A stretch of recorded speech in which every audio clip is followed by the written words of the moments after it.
The Joe Rogan Experience. The last thing I wanted to ask you about was the opioid crisis. Yes. And what are your thoughts on it?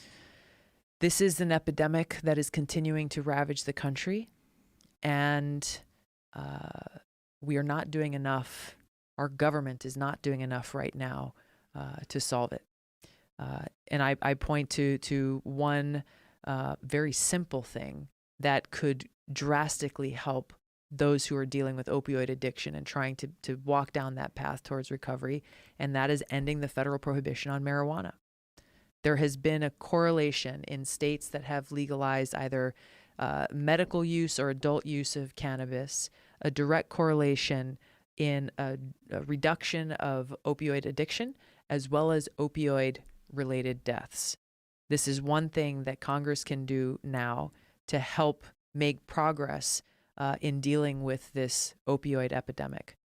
Another thing, we've got to put a lot more resources towards treatment and on all of the things that need to happen after that detox, that initial detox, with folks who are dealing with opioid addiction and have lost everything in their lives, then are at the place where, okay, well, if they have gotten through that detox, now they've got no place to live, they've got no place to work, they've got no money, and to be able to provide that helping hand up as they start to put back the pieces of their life is something that we as a society need to do better at.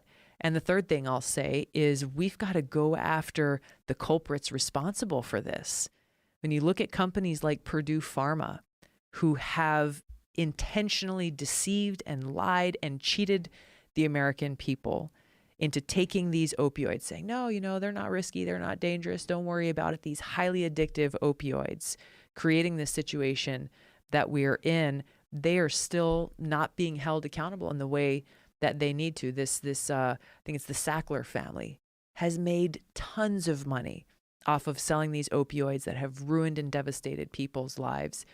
Our legislation, the Opioid Accountability Act, we introduced in the last Congress, we're going to be introducing again soon, would provide our federal prosecutors with the tools they need to hold companies like Purdue Pharma and others responsible for this proliferation of opioids criminally accountable.